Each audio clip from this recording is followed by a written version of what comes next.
Hello, listeners. I'm Kathy Fang with Below the Radar, a knowledge democracy podcast. Below the Radar is recorded on the territories of the Musqueam, Squamish, and Tsleil-Waututh peoples. On this episode of Below the Radar, our host Amjad Hall is joined by Sadhu Binning, bilingual author, educator, and advocate for Punjabi literature, culture, and language. Sadhu shares stories from his life and discusses the path to founding arts and cultural collectives in Vancouver in the 80s and 90s. Enjoy the episode.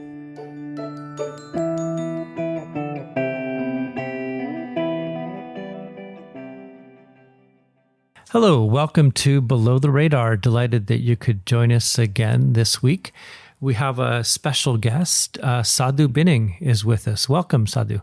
Thank you very much, Em. Yeah, Sadhu, wondering if we can begin with you introducing yourself a little bit. My name is Sadhu Binning, and I live in Burnaby now, but I came to Vancouver way back in 1967 and have been around Vancouver but since 73 in Burnaby. And that's where I sort of, did all my education as well from grade 8 almost, although I was 20 years old, but I hadn't finished my high school back in India. So while working, I did that. So it's been Burnaby all the way. Mm-hmm. Now, Sadhu, I first encountered you at UBC in the 1990s when you were teaching in Punjabi. You were this person trying to get this program off the ground, and of course, I ran into some of your poetry at the time. It was in an anthology that I believe was from the late 80s called East of Maine. Right. And it's from some of your, at least one of the poems was about your experience working as a postie in East Vancouver. Wondering if you can sort of share your journey into arriving at UBC in terms of trying to get this Punjabi language program off the ground, because obviously there was probably decades of struggle trying to initiate a project like that. Yeah. Right. Like I said, I came in 1967, and at that time I started working in a sawmill. After a few months, it took me a few months to get that job. Not even in Vancouver, out in a place called Avola. It's, when you go from Kamloops to Jasper, somewhere there. And eventually I found a job in Vancouver in a sawmill. And worked in that. Then in early 1970, I found a job in the post office. Interesting story there. I was getting more money in the mill. So when I went for the interview, the fellow asked me, you're getting more money there. Why do you want work in the post office? I told him, I said, I would like to go to school after work. I want to study. And after hard work in the sawmill, I just can't keep up. I end up sleeping in my class. And that's why I'm looking for a little easier job. So he gave me the job. He didn't really ask any questions. So from 1970, I worked in the post office till 90. The last few years as a part-time. And while that, was happening, I did my BA and master's at SFU. BA in 83 and then master's 86. And then at that time in 87, the community initiated this chair at UBC. And it was supposed to start actually back in 83. But because of the troubles in Punjab at the time, it didn't start till 87. So they hired this fellow who was still at UBC, Dr. Harjot Obrai. He had just finished his PhD in Australia. So he came over as chair at that time, but he needed an assistant to teach Punjabi. He himself he came from New Delhi. He knew Punjabi, but not to the point where he could, very comfortably teach as he could his own subject, history. So he asked me, there was a Punjabi Literary Conference in Vancouver. That's where we met. And, I had just finished my master's there and still working part-time in the post office. So I started working with him in 1988 as a TA, teacher's assistant at UBC. And then from there on, we both worked, and I sort of worked on the material. We needed, there was no material for teaching Punjabi, to non-Punjabi or, people outside Punjab. So I ended up creating some material for teaching Punjabi. So eventually, he gave up teaching Punjabi, and I was the only one who was doing it for a few years, till about 2008 when I retired. So that's the journey at UBC. I was going to talk a little bit about, that time period of being in Canada in the Punjabi community, your experiences working as a postie. That was a time of intense racism at the time. And, and alongside that, there was attempts in the community to have cultural work happening, writing and other types of things, which oftentimes was below the radar of the broader public. Like where I grew up in Williams Lake, there was Sundays there would be films happening in the theater, to weddings and other types of things where you'd see it a bit. The VHS revolutionized things by the mid 80s, but I'm wondering if you can speak a little bit to kind of the political context in the 70s and the 80s, and the depths of the racism, but also how the community attempted to keep up its traditions of poetry, theater, cultural work. Right. It just so happened that I was, right from the beginning, involved in these activities. My younger brother, we came together, myself, my younger brother, and my mother. My father was here before us, and one of my brothers as well. And he was going to this one school in Vancouver, Gladstone, and had a few other friends who were in JO and David Thompson.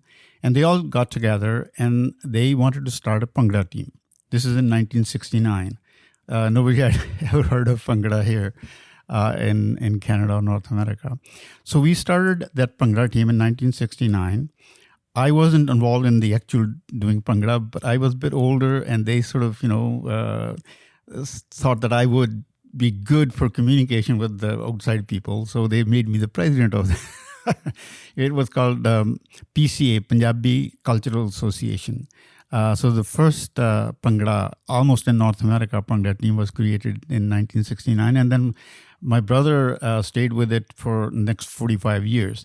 And he trained a lot of young people. He would sort of, start with very young people, 4 or 5 years old even. When my son was 5, he was doing Bhangra. And then, when they grow up, they will leave the team and new people will come in.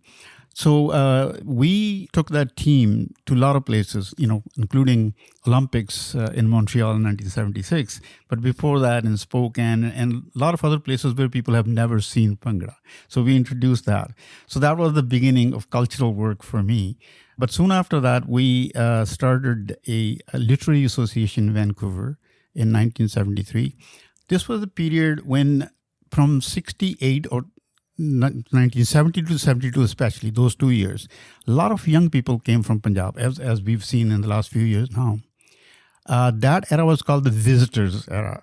So people would come here as visitors to Canada, but if the law was that if you like the place, you can sort of apply to stay. So a lot of people use that. The people that came during those 2-3 years, especially from 72 to 73, they were young people. Many of them weren't born in a free country, free India after 47, and had gone to school, to universities. Some were still in education or getting their education. But this was a period in Punjab and in India and all over the world where students were almost everywhere trying to, change the world. Revolution was in the air everywhere. So a lot of these people were very politically conscious when they came. And when they came here, there was a lot of racism here. When I started working in the post office, I can still remember that I don't remember a day when I didn't, sort of face some kind of stuff from people. One way or the other, it would be there. And so there was racism. So these people, because they were politically conscious and young people and educated and felt that they were equal and, a free country, so they started organizing right away. And the other thing that happened that before that, Vancouver and BC was the place where, Indians or Punjabis were living. But from then on, from 70 onward, when new people came, they ended up in other centers as well. Montreal, Toronto, Winnipeg, Edmonton, Calgary, all these, big cities. So you had the communities developing in all these cities. And all over the place, these people faced racism and they started fighting right away against it and organized themselves in a number of different ways. And there were cultural organizations, there were political organizations. Sometimes the name would be cultural, sort of, Punjabi, Sabyacharak, this or that, cultural thing. But their work would be political. And the same way as the Gadarites did in the early part of that last century, they were thinking about things here, fighting against racism, but also about the revolution back in India. So their efforts will be double focused. So all those things happen. And so when I came here, I used to read a lot. I started reading when I was in grade 4 or 5. So I was a reader and tried to write few things, but at that time I hadn't. But in sort of early 70s, I started writing poetry and I published a few poems here and there in magazines in India. And so we started this organization in Vancouver called Punjabi Literary Association in 1973. So there were political work going on and there was literary and cultural. And so, like I said, that we started that Bhangra team in 1969. With Bhangra, we also started doing some theater as well.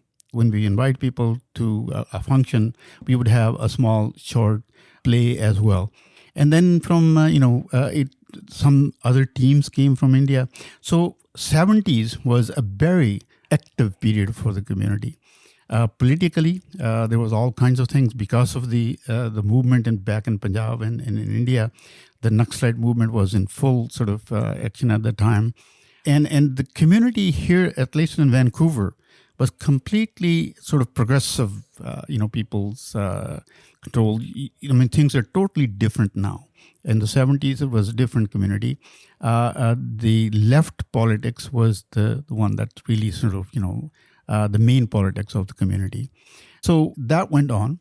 And, there were, by the sort of end of 70s, 1978, things started to happen back in Punjab again. The way sort of, theories go that the central government there didn't like all those things that were happening in Punjab and other places. So there were all kinds of demands and they started, using their old methods, dividing the community. And that's where the Khalistan movement came in from 78 onward. And you had Pindrawa, who was, sort of brought in by the central government, by Indira Gandhi and president at that time. So, that changed the community here as well. The left was pushed back and the religious community came into the front. And it has been ever since. But, the community here, then the cultural side kept on moving. The bunch of us people who were part of the literary organization, we started a theater organization back in 1982. We named it Vancouver Sath. Sath was a place in a Punjabi village where people could get together. And it was like a democratic place where, although, you have all kinds of hierarchies in the village, the whole caste system and all that. But Sath was one place where you could sort of air your views and not be sort of pushed back. At least theoretically, that was the thing. And so we used that name and started, we were still young and with those kind of ideas that we want to create this kind of organization where everybody's equal. And so we started doing plays. And the other thing that we wanted to do, some of the groups that came from India during the 70s and early 80s do, cultural work, especially theater. They would be doing theater that, sort of concerned, the issues would be Punjab and India. And we wanted to sort of focus on things here. But we had no experience in theater or anything, none of us. It was lucky for us in a way that, the main sort of personality at the time and ever since, Gursharan Singh, he was a playwright. He wrote, plays and he did plays in villages and didn't really care about the stage or light or anything else. And he came here in 1983 and we met him. We knew him and read his magazine, and I was published in his magazine. It was called Samta at the time that he published. And so we had discussions with him. He said, we don't have any experience. We don't know how to write or, do theater. He said, you don't need anything, If you have issues, then, just say what you want to say and that's theater. And that's exactly what we did. And, we were surprised ourselves that we were quite successful in that because the issues were local. The issues were people. For example, we started with the farm workers issue at the time, which was, from 1980. In 1980, the CFU was formed, and I was part of it. I sort of in organizing and doing all kinds of things. My brother, Bhangra team, would be there almost in every function. And, that was something that was happening around us, and we were very much part of it. We wrote poetry about it and short stories and plays about it. And I ended up doing my master's thesis about farm workers as well.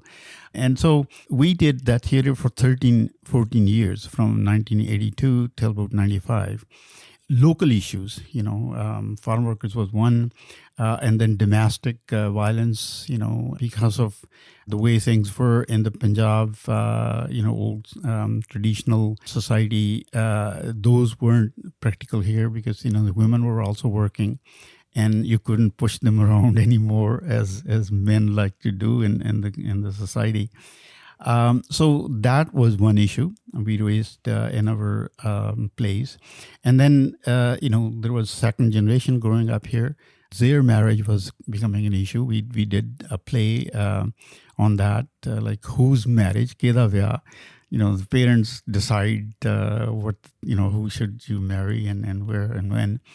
And the kids objected to that. And then we did a play that around that, I think in 86 or 87.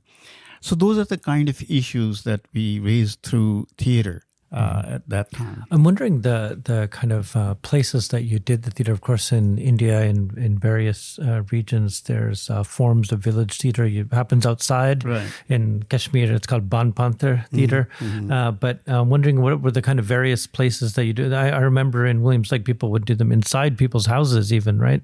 And so... We did that too, but mainly in school auditoriums, or community centers.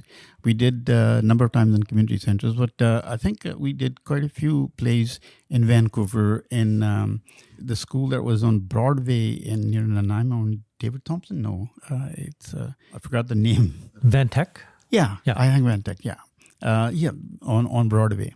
And then later on, when sort of the community moved to Surrey, we also did some plays in Surrey in the North Delta School there.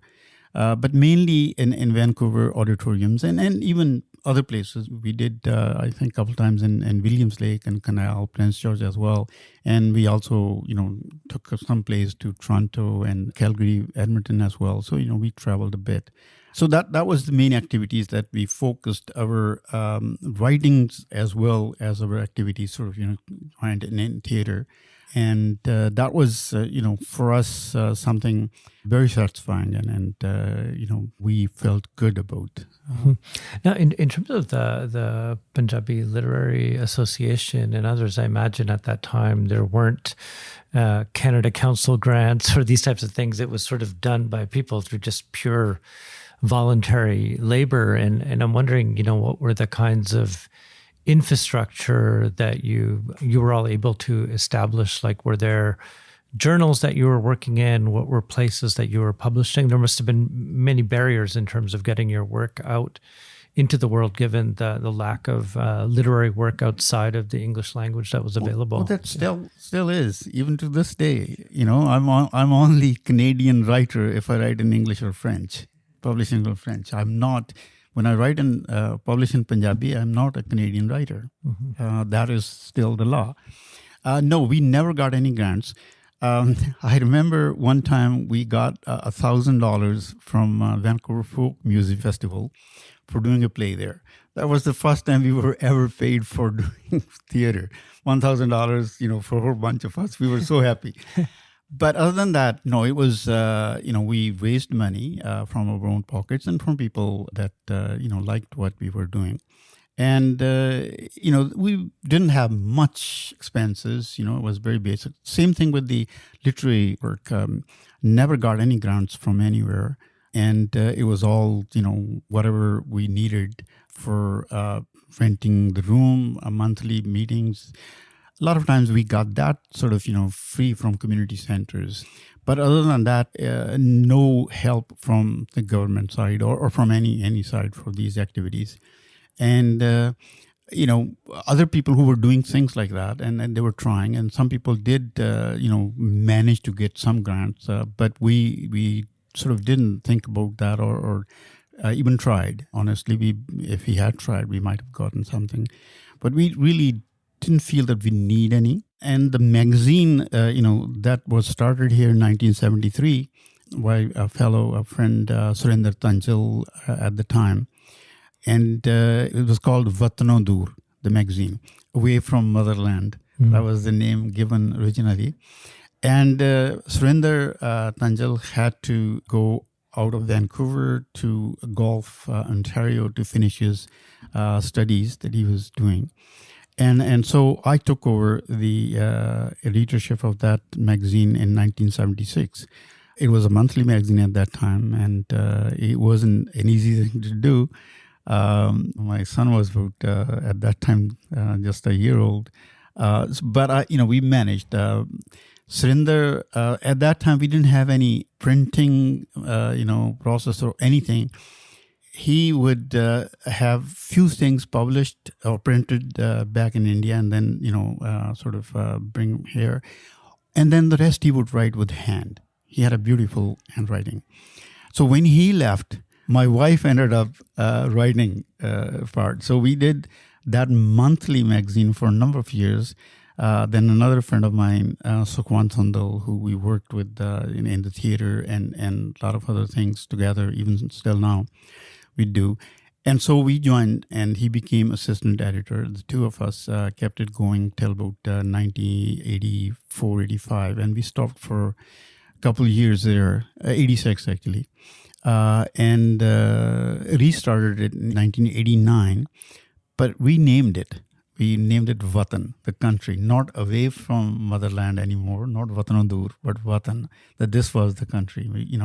There was, a change of thinking, at least for me.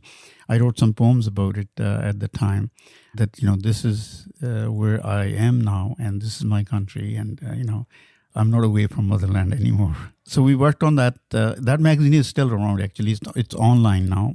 Sukhwant usually look after it. And so it went on for a number of years. So that was the main magazine, actually, in North America for a long time. So, whoever wanted to publish something, they would send us. And so we had, enough material for each month. And after that, we sort of started doing it every 2 months. But that was hard work. Again, the only money we received was from some advertisement. And even that wasn't that easy because, people didn't really see much sense. I mean, this is the one of the sad thing about the Punjabi community. Even now, the writers, sort of publish their books and from their own pockets and then distribute them. And people still don't like to read because, they bow in front of a book, but not read them. That still is the case. But we kept on going. I mean, that's what sort of, in a way, made us more determined to do those things, because we thought, it's needed. It is really needed. If people were reading literature, if they were involved in these kind of activities, things will get better. Didn't happen yet, but that was something that the thought that kept us going and kept us pushing forward always, even now. Sadhu, I'm wondering if you'd be willing to read something of your work for a moment. I wouldn't mind. This book that I published back in 1994, bilingual poetry book. Again, it was called No More Watno Dur, what I was talking about, because that's where I, in a way, sort of started thinking that this is the country now. And one issue that when we restarted the magazine as Watan, the first issue in 1989 was about a special issue about the Kamagatamaru event. And we collected a lot of material from the archives and from Victoria and from Vancouver and translated that into Punjabi and published it for the first time. And the whole bunch of pictures, there were, I think, 2 or 3 pictures before that were, sort of in the community about Kamagatamaru. We dug up pictures from the Vancouver Public Library, I think about 26 or 27 pictures. And we started a exhibition, which we took across Canada, all over the place, Kamagatamaru in 1989. At that time, it really helped people to know what happened at 1914. I've written a couple poems about the Kamagatamaru, and they were in the right beginning of my book here. So I'll read one. This one is called The Heartbreaking Incident. At the same shore of the ocean, where once stood Kamagatamaru and went back without kissing the shore sand, shrieking like a hungry elephant facing the guns. Now sitting amidst the scattered boulders, the driftwood, the gravel, the sand, I wonder how they witnessed the scene and listened to the voices of our grandfathers. I try to enjoy the music of the waves, but only the angry Punjabi voices from the Maru reach my ears. I ask the walking stones about the heartbreaking incident. They laugh, turn their faces, and walk away. So that I sort of imagined, or sitting in Stanley Park. That was one of my favorite places where I used to go, and that poem I actually wrote in 1974. So way back then, thinking about it, because I had heard many stories about this incident, and so yeah. And this other one is also about Kamagatamaru. It's called The Welcome, just welcome. I often speak to the grass, the trees, and the river. They never tell me I wasn't welcome. I've heard the wind chatting with leaves, not once a note of hatred. The rain and the snow touch me on my shoulders, as many other friends do. The birds come every morning and sing outside my window, welcoming me into a new place, a new day. Why weren't they consulted when the decision was made to send my Kamagatamaru away? So it's a welcome. So yeah, those kind of things, for me, poetry or art, as because we were involved in it, in all kinds of different things. The discussions we always had with people, art for art's sake, or art for life, or for society, or for community. For me, it has been completely art for society, or not for art for its own sake. So a lot of people, what I've written, don't consider it as any worthwhile thing to do, because I'm talking about things around and all material things. And for me, the important thing is, from an artistic point of view, my poetry maybe doesn't really mean much. That's fine. But if you look what I've written in the 70s and 80s and even 90s, I documented the time and place and the events that were happening around me. And, my first book was published in Punjabi in 1976, poetry book. And all those poems were about what were happening to the community, and how people sort of communicated in a new place, and whenever they meet in everybody's home in evenings or on weekends, they would be talking about the village and what they did there and all those things. And so we were living in two words, as immigrants do most of the time in the beginning. And so my poetry reflects that. And I don't really have any problem with that. I'm quite happy the way I sort of, wrote stuff. And the same thing with my short stories. They are about life here, people's, the way they've gone through the changes or struggles. Racism is part of that as well. And so the plays were, strictly about issues.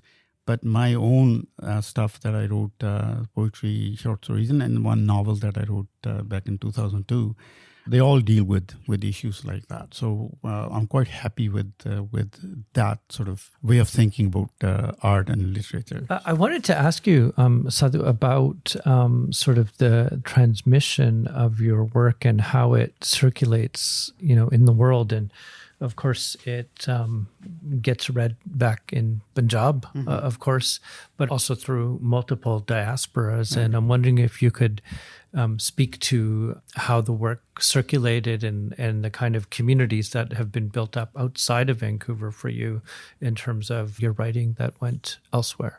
Right. I'm quite happy, the way people have sort of, reacted or seen my work, both in Punjabi and English. I think close to 60 anthologies have sort of used my poems and short stories and some plays and some articles as well, but mainly poetry and short stories. Poetry especially, and a lot of anthologies, since I started publishing a bit in English with that anthology, East of Maine, and there were a couple others after that. And so people picked up poetry from that. A number of other people in East Canada, there are anthologies came out that used my poetry and few magazines as well. So yeah, it's been around, although I myself have never really pushed it in any meaningful way as people sort of do here and suggest that. I've been member of the Canadian Writers Union since mid-70s, I think. And, there people talk about how to promote your, and they actually have all kinds of helping material that could do that. But, for me, that has never been an issue. I write or do whatever I do. But, I don't really go to the other sort of end or selling it or promoting it. I used to think that it's a great thing that I don't anymore. I think it's part of the game, if you like. I should have done that or I should do that, but I haven't been able to. Yeah, I guess the joy is in making the work itself. Yeah. And that makes me quite, happy in some ways that I'm not, sort of doing this to make money or name or, if it's there. So as far as the publishing, the Punjabi, you do it yourself. Although after the second book, I haven't been paying for my publishing. Most people still have to pay when they publish a book in Punjabi. But I haven't been. So, have a bit of a name in that sense, that the publishers would publish it. The way things are in Punjabi publishing industry, it's still not professional at all, and you don't really get paid anything. The only time I've got paid is when my poems are published here in some anthology or something. You get $200, $300 for a poem. Other than that, haven't been really getting any money for my writings. But that's never been an issue in any way. But as far as what I write, it does sort of, circulate. And a number of people have done master's thesis on my short stories and one or two on poetry as well in Punjab, and maybe one or two PhD theses as well. So, people have paid attention to, what I've written. And it does make a difference, especially if you publish something in English. There's no doubt about it. You get more attention from people. And so when I published my short story collection back in 2014, 10 years ago, short story collection, that really sort of, helped people to know me a little better than before. Although it hasn't been around that much. I don't think any teacher or professor have ever used it. I think some people have used my poetry bilingual collection in their classes in schools here in Vancouver, or I think at SFU, some professor used it once or twice, but not that much. But that's okay. But still, if they're available in English, that it's sort of it's out there that people can, eventually get to look at it or read it. Yeah, so that makes a difference. Yeah, I want to ask about the time that you attended SFU. Wondering if you can take a little bit of that experience, since we're an SFU-based podcast, if you could share some stories from that period of your life. Sure, very happy to do that. When I was working in the post office, I was working in the sort of South Vancouver, Fraser and Main and Marine Drive, that area. That's where I delivered mail. And so I would actually eventually, experience an easy sort of route, if you like, with seniority. So I would finish around 12:30 or 1 o'clock, my route for the whole day. Then I went home and took a little nap, and then SFU. So I that's how I did for a number of years, part-time, taking courses there. And it was fun because of I was working and, wasn't there full-time as the students.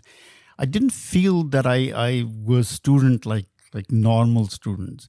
But at the same time, I attended a lot of lectures there. I sort of got to know one thing, this change that, it came to my mind that I'm not away from motherland anymore. This is the country.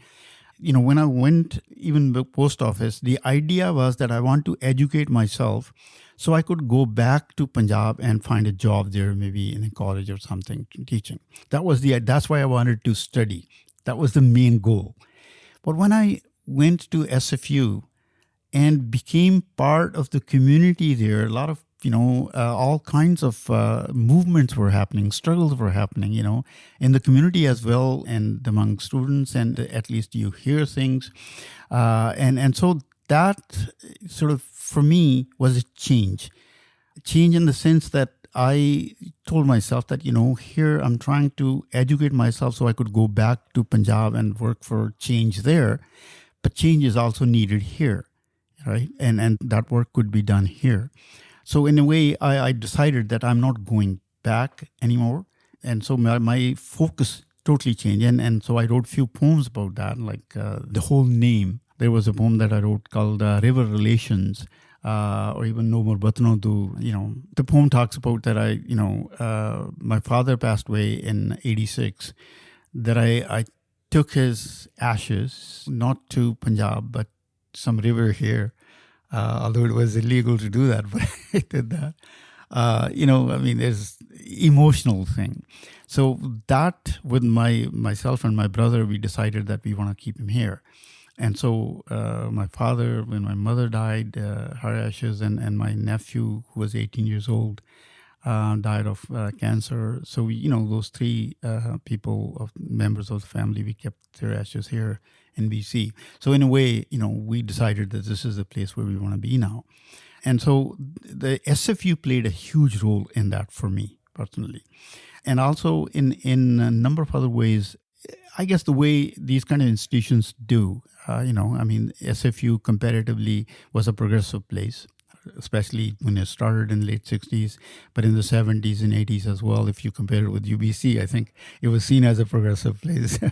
Number of, professors that I had were actually leftists, Marxists, Hari Sharma, I've forgotten the names now, a couple other people quite well known community in their writings and leftist. So yeah, that because I was always, sort of thinking in those terms, it confirmed and educated me in those lines. So yeah, SFU for me was a place that really confirmed a lot of things for me as a person and as a Canadian. And so later, in the last 2 or 3 years, I started working part-time in the post office in 83 when I did my master's. Then I was full-time. Then I would be at SFU most of the day. And so, yeah, that made a difference. And, had friends at that time and would be discussions and all sorts of things. And, I was late in life growing up, but I did. and SFU did that for me. Mm-hmm. Mm-hmm. In terms of, your lifelong work around the Punjabi language, you've seen its evolution in different periods in the 70s, 80s, 90s at UBC, and yet there's still infrastructures that need to be built. And so I wanted to just ask about, what you think more that needs to be done in BC to reflect, the size of the community, its historical time here, and in terms of what can be done to build those types of infrastructures. Right. The issue that the way I've seen it, I've been active on the Punjabi language issue, promoting it since about 89, 90. After I started teaching at UBC. And, we in 92, we formed this organization. That's when they were trying to sort of create a new policy in BC in the education. Before that, they didn't have any language policy. It was English and French. And then they started in 93, I think, or 94, they brought in this policy where they selected 6 languages in BC that can be taught as second languages after English. And that's mandatory, that you from grade 5 to 8 must study a second language. And if there were 5 others plus French, and if no other language is chosen by the community where it's being taught, then by default it'll be French, and that's how it is. And at that time we had Mosahota in the ministry there, and he actually was helpful in that decision. There was this teacher at Surrey, Inder Mate, and both of us went to Mo's office in Victoria and discussed this. So we've been promoting Punjabi in schools here and universities and colleges, and we've been reasonably successful if you compare it with other places. But the problem, that's one side, that the establishment here, language is important. And, that's why the British have pushed it all over the world, their language, which is actually not as old as the Punjabi, but English is now the world's language. And because they knew the value of the language so the problem on the one side, when they had that policy, declared from Victoria, the NDP government at the time in 94, the schools and school boards wouldn't sort of follow it. I mean, it took us quite a while. First school that we started going Punjabi was in Burnaby South, because I lived there nearby, and we, got all the parents. There were about 80 students in the school, and we got every student signed up for Punjabi, and it went for a couple of years. And because of the teacher, it didn't stay very long. But Surrey told us when we went to Surrey next in 96, they said that, pay for it. We will teach it. I said, well, we're not paying for math or English or, physics or history or whatever. This is part of your policy now. They didn't even know that. So anyway. Eventually, they started teaching in Surrey because that's where most of the Punjabis are. The problem is more on the other side, on the community side. I'm just going to take a couple of minutes to go back to the history. British, when, there was in Punjab, there was Maharaja Ranjit Singh, who was there in power till 1849. When, they took over Punjab, the army, Maharaja Ranjit Singh's army, came under the British. And they used that army to quell the 1857 rebellion in India. It was mainly the Punjabi Maharaja Ranjit Singh's army that helped British stay there another 100 years. So they rewarded the Sikh community especially by, they were only less than 2% of the total population of India, but they given them huge spaces in the military and in all kinds of positions.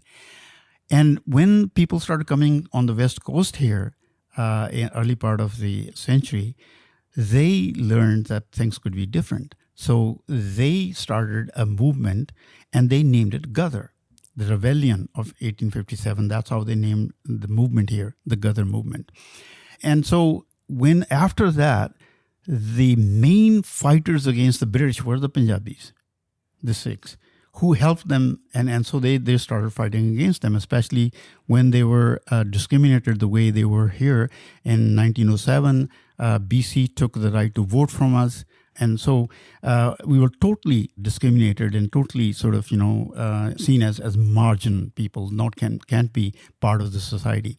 And that hurt, the feelings of these people who were fighting for the British Empire before they came. So the main people who were fighting against the British in 20s and 30s and 40s before India became independent were the Punjabis. So the British intentionally divided the community, especially in the military. They sort of, made different areas for Hindus, Sikhs, and Muslims. Punjabis were totally sort of divided. And that division also passed on to the community, in the religious division. Out of, 150 million Punjabi speaking, one figure, 80 million are Muslims who speak Punjabi. 20 or 25 or 20 million Hindus. So Hindus and Sikhs combined are less than half of what the total population. So mainly Muslim community. And the way they divided these communities, and the communities themselves sort of took on religious identities. And with their identities, they also added language to it. So the Muslims said that our language is Urdu. That was the main language that, India. And the Hindus felt that if they became part of the Hindi-speaking society, they'll be bigger. So the Sikhs were the only one who said that Punjabi is our language. But they said it from a religious point of view, not from a language point of view. Still, they don't feel from a language point of view that it is their language. It's only religious, connection that they have with the language. And so here, when we were trying to get the Punjabi going in schools, the Gurdwaras also helped, and politicians, whenever they came to it, they said that we want Punjabi in schools. And so they listened to them. But once Punjabi was started in schools, two things happened in two different places. One is at UBC. In 1987, the chair established there. And same thing there. There was a confusion the way community saw that chair and the way UBC saw that chair. Community thought that this was a Sikh chair. And the UBC had the name, I think there were two different names were written, Punjabi Sikh chair. The Punjabi was the first word that they used. So where the community thought that these institutions could sort of preach religion, Sikh religion, as they were doing themselves. The institution said that, we teach, we don't preach, simply. So they lost the connection with UBC right sort of in the beginning, almost in 1988 or something, especially when Dr. Oberoi came, there was a problem between UBC and the community. And the same thing happened with this thing, with the government's position that they could, teach in Punjabi in schools if you demand for it. But the minute the Sikh community found out that they won't be teaching Sikh religion in there, it's, what do they need Gurmukhi for? We told them that, if students can learn Gurmukhi in schools, then they can read the Gurvani as well, right? You need to teach them the script. But no Gurdwara has ever pushed for Punjabi in schools. They have their own schools, yes, but not in public schools here. So that's where, sort of the community's connection with the language is religious, not as a language. They don't care about what literature is written in it. They don't even look at literary works. They don't even like literary works because it doesn't talk about, religious terms. So those are the problems with the Punjabi. It's mainly now, in the last few years, We had Punjabi going in 9 secondary schools and at 8 or 9 elementary schools in Surrey. Now there's only 2 elementary schools left, and maybe they will not survive either, because the new parents that are coming from India aren't connected with the Punjabi at all. In Punjab, in private schools, if you speak Punjabi in 21st century, if you speak Punjabi, you're punished.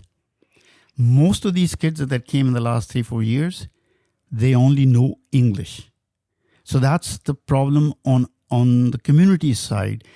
We do not have that connection with the language that other communities do, right? For example, the Chinese community doesn't have to do much because they're connected with the language. And their state back, help anywhere that help is needed. At UBC, in the Department of Asian Studies, you have 20 to 25 faculty members from the Chinese community. Now there's 2 faculty members for the Punjabi. It's been only 1 ever since, right? And the community is as strong as the Chinese community here, just to compare, right? So there's no help from the state if you need something. So, we've been doing it, a bunch of us, under this organization, Punjabi Language Education Association, since 91, 92. We still function and have functions every year on the International Mother Language Day in February. And we try to push for Punjabi, but not very successful. So the problem is on both sides. There's establishment. They don't want to give up, For example, if Punjabi is started in some schools, then French isn't taught there, right? Although it's taught everywhere, but still the fear is. So the French teacher, who are much more organized in the Teachers Federation, they will not like to see that their numbers go down, right? So they all kind of politics and the other issues. But still, I think the potential is there. Possibilities are there. This is a great country. This is a great place where, still, if you try, you can get equal treatment, although, still a lot of places where you need to work. But comparatively speaking, there's no other better place than Canada. And we still have an opportunity to be good Canadians, learn English and French as well. But survive, keep the language going and the culture going as well. More chances here than even in Punjab of that going. I wanted to ask you, you've had a sort of long time interest in atheism and secularism. I remember doing a thing, we were reading an excerpt from Bhagat Singh at Video In, Video Out that you came to. It was probably over a decade ago. Long time ago. But wondering if you can speak a little bit to that. Sure.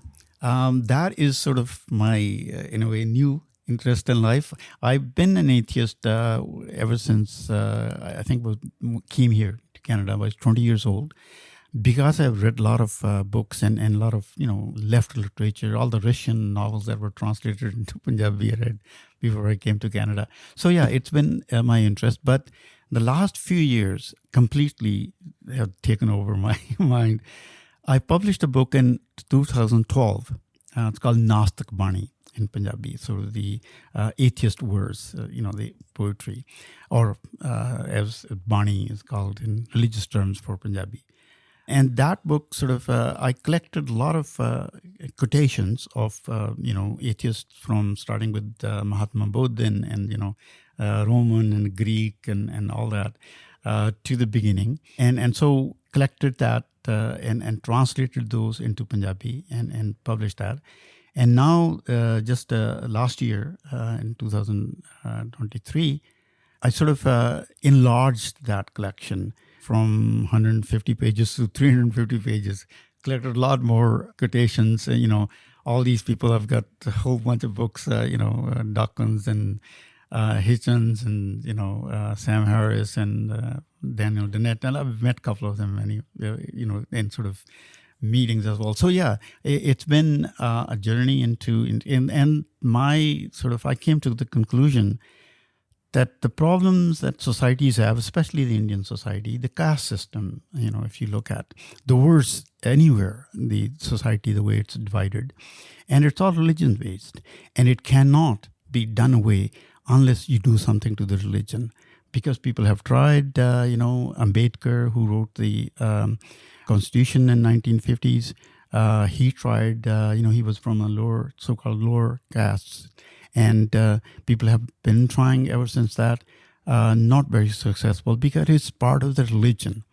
As long as religion is there, it will not go away, especially the Hindu religion, the way it is formed and the way it is, it's a done thing. So, yeah, for me, then religion becomes the main focus that sort of, I'm not against religion as a person. People should, if that's what gives them comfort, fine, no problem. But when it becomes organized and at the community level, then it's not the same way. It totally becomes a different thing. And the way things are happening in especially India, Pakistan and Bangladesh and all the other countries in the Middle East, you see that. And even what's happening in Israel and Hamas, all that.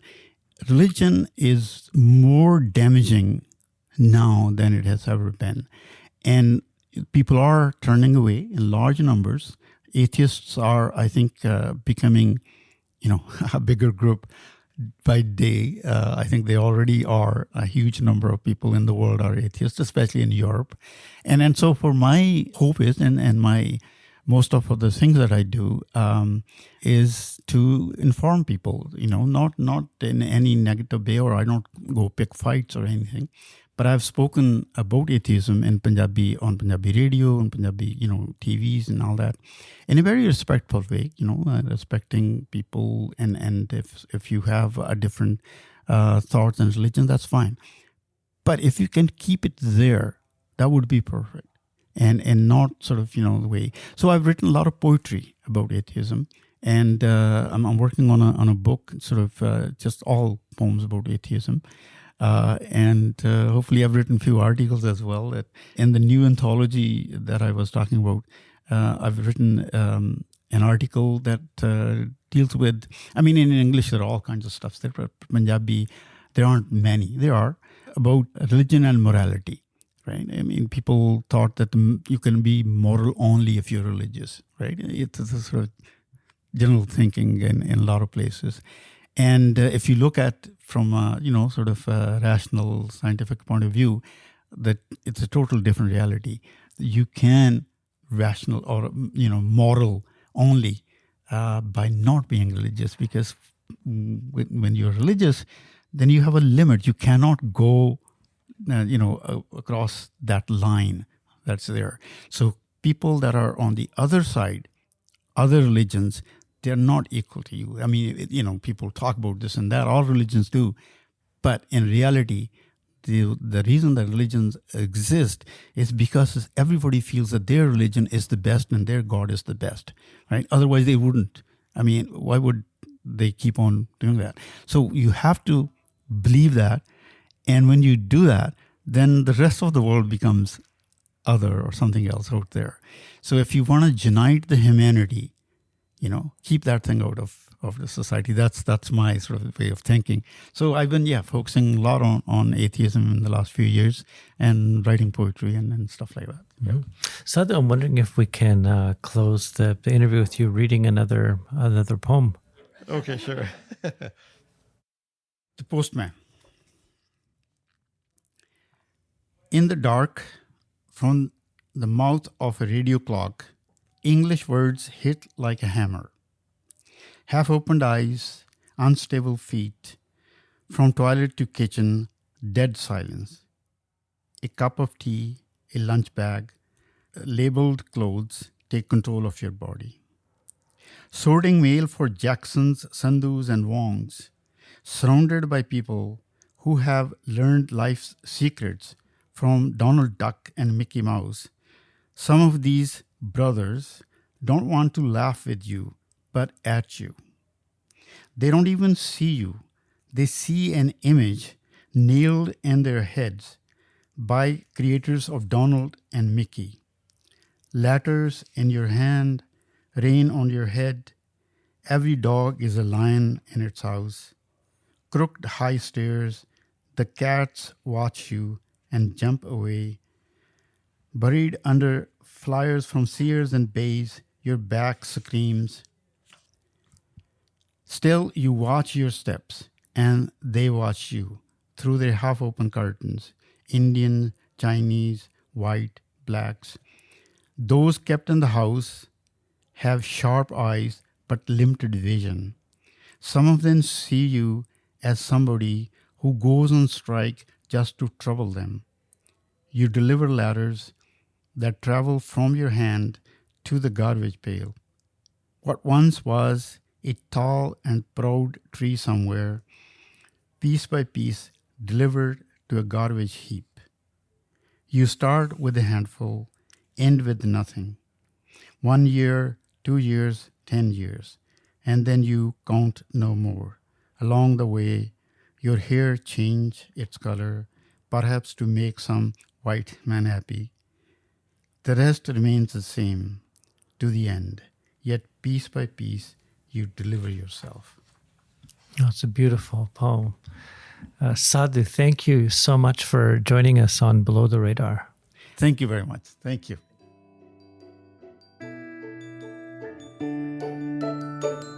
Below the Radar is a knowledge democracy podcast originally created by SFU's Vancity Office of Community Engagement. The Below the Radar B-sides are supported by Vancity Credit Union. Thanks for listening to our conversation with Sadhu Binning. You can learn more about his work in the show notes below. Thanks for tuning in.